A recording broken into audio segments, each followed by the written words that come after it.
So P2B was asked by the members of the press at the ADC National Convention yesterday in Abuja whether he will accept a defeat at ADC primary. So he insisted that a direct primary is what he supports. Now, when you look at it at the bigger picture, do you think that P2B can win direct primary against Atiku Abubakar in the same party? Because he said the lady that was interviewing him said, what if the primary is dollarized this time again? He said no, that direct primary. I know he did not answer that question. National primary. Go ask anybody. Nobody will ever tell you that P2B gave money to vote for him. What we saw in 2022 was that you said that the PDP primaries was dollarized, and then of course you jumped ship. I said it was a money primary. Will not be. What if this one becomes dollarized? It will not be because it's direct primary. What if it will never be? I can tell you. We are sure. We are sure. We are determined that it will never be. That we are a new set of people ready to sacrifice. I am asking that if Atiku Abubakar becomes a presidential candidate here, what would happen? Nobody will be through. Everybody will emerge through a transparent primary. Right. I assure you of that primary. We want to build a new Nigeria. That Nigeria is a Nigerian that will be built on transparent primaries and good election, because we're going to rebuild the country. We want to start doing things properly. Can't you see our country collapsing today? You know what it means that we moved from number 8 in terrorism list in the past 3 years to number 4, and you're still talking about transnational primary. We need to start fixing it. We need to fix our country. People are dying. Mothers can't go to hospital. Children can't go to hospital. Children are out of school. Nobody is secure. Even you now, you can't travel to your village, and you're talking about transactional politics again. We want to keep transactional politics and make Nigeria work. We want to build a country where a child of nobody can be somebody without knowing anybody. Right. We want people to get jobs. Our children are all over the place looking for jobs. They can't find food to eat. So and you're talking about primary. No. Wishing you well, sir. I'm hoping that you get the ticket. Thank you so much, sir. So when it was his turn to speak, he spoke about the need for us to be united, because currently ADC is not united. There is a whole lot of trauma,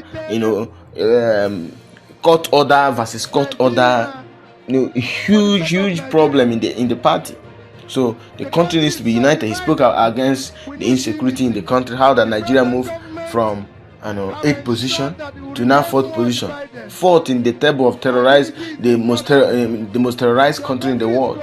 Nigeria is in 4th. He said if we allow Tinubu and the APC government the way they are going, maybe after 4 years, if Tinubu should win re-election in next 2027, Nigeria might top the table as number 1. So it is important. Mine is that to thank all our leaders and all of us that are here. We need to work as a united Nigeria for the sake of Nigeria. The country is so divided. We need unity. The present government have ensured that it will remain more divided. Our unity is important. Your country is collapsing. And if you allow it to go further, it will be worse. If you check your indexes today, when the present government came into being, Nigerian ranking in terrorism was number 8. Today we are number 4. So if you give it another 4 years, we'll be number 1. And that is definite. Or when he told you about our poverty, when this government came into being, you go and check World Bank record, our poverty rate was 41.6%, 88 million people. Today we are 63%, 140 million. So they've almost doubled that. When this government came into being, we removed subsidy on petroleum, and the reason why we removed it is so we can stop borrowing to service it and use the resources to develop the country. But today, when they came in, despite the fact that the government before them were able to pay subsidy, They left with a debt of 87 trillion. Today, we are about 200 trillion. So they borrowed 130%. That's why they're moving subsidy. And worse, this government is owing all contractors. No project of 2025 budget have been funded. So we have huge debt and we have borrowed more and everything. We are heading to a disaster. The reason why I use these short figures is to show you we are drifting. We all have to work hard. We all have to do whatever is possible. Anarchy consumes everybody. We must not sacrifice for the sake of our children. If we don't do anything, what is happening now will take a revenge on us and our children. God bless all of you. Thank you.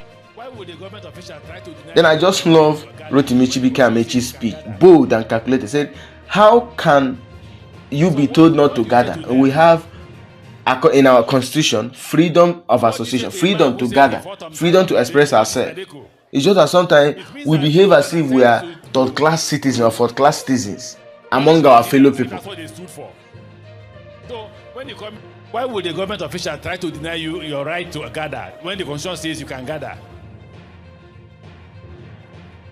So what do you say to them? What do you say to a man who said he fought on the side of Nadeko? What is Nadeko? It means that it was an attempt to punish Nigerians, if that's what they stood for. So when you call me to speak, honestly, I don't know what to say to them because they have no shame. You call them thieves, they say they were thieves. They won't even deny that they are thieves. You call them land grabbers, they say, yes, we grab land. So what are you going to tell them? Tell me what you tell them so I can tell them.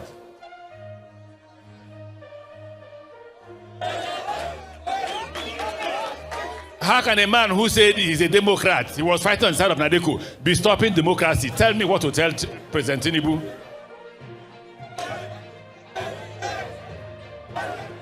If you accuse me of what I did not do, I will go to any length to defend myself. These guys don't care. What they care about is money. That's all they care about. When we were forming APC, I know how many times President Tinubu met with me. I know how many times he told me how courageous I was. I know how many times he praised us for the space, the political space we had. Currently, the man doesn't care. They are using the institutions of government against the people of Nigeria. He doesn't care. So what kind of man is he? Okay, so let's even address the issues. Let's address the issues. In one of his statements, I don't know whether him or Ababio, he said, let the poor be allowed to breathe. Are the poor breathing?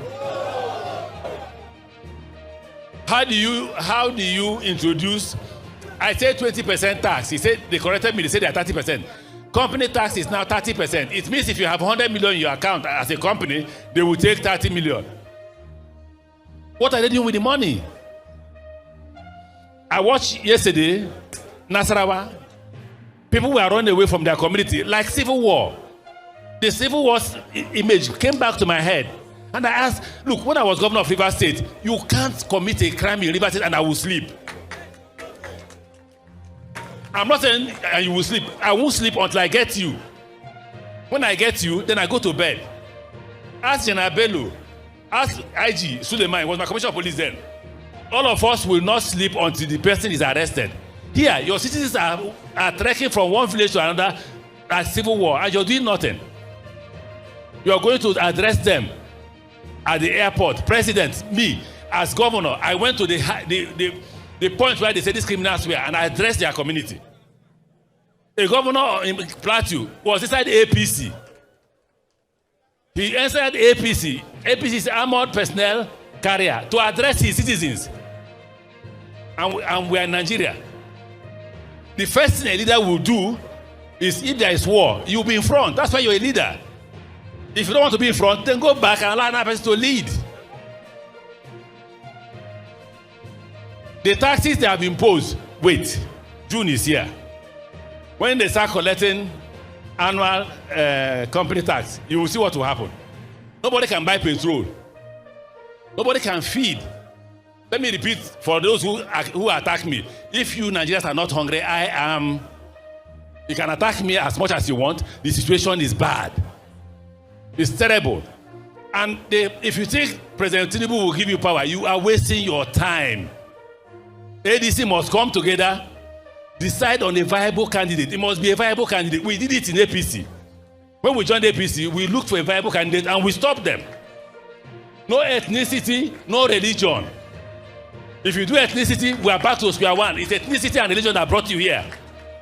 It's no religion. Today we are here. If you go to the market, no Muslim market, no Christian market. The market is Naira. It is up to you. God bless you. Thank you very much.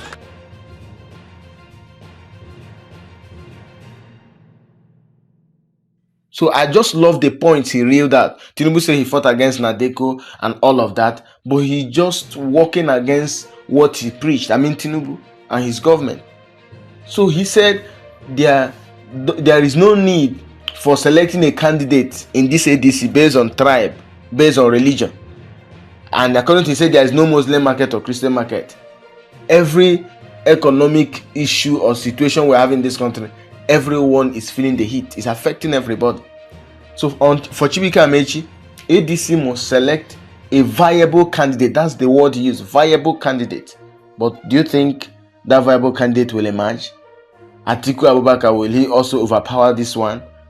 Atiku Abubakar should actually understand the way Nigerian election works or democracy works, that this is the turn of the South. If this man goes to win ADC presidential primary, that ADC will be dead on arrival, because the South has 4 more years. ADC should just present a candidate this year, because when is their turn next 4 years? Maybe, we don't know, they might not win. You never can tell. ADC might not win presidential election next year with with what we have on ground. But they should be ready for what next election after 2027. I think 2031, if I'm not mistaken. Yeah, 2031. That's when ADC should be preparing, because that's the turn of the North. And then maybe Atiku can still impose himself and see if he can win. But right now, he cannot just win. A candidate ADC must provide must be a candidate from the South. And looking at the people in ADC, we have Rotimi Amaechi. He's not strong-faced. He can't go far if he should win it. The only person there that can do something meaningful and tangible is P2B being deputized by Kwankwaso. That's the only tangible thing ADC will do, and they will be able to put up a strong fight against APC and maybe win. But if they allow Atiku Abubakar, because the newsmen were clear, they said, what will you do if the primary election is dollarized again? He said no, that he said transactional politics, whether you call it transactional or dollarized. Oshomole made us know that it's dollarized, that Atiku Abubakar dollarized PDP primary election. And it was clear. People came out to claim, allegedly, saying, they got laptops, or say they got huge amount of money, or say they were paid in dollars. If that happens again, it means that ADC has even died before the election 2027 takes place.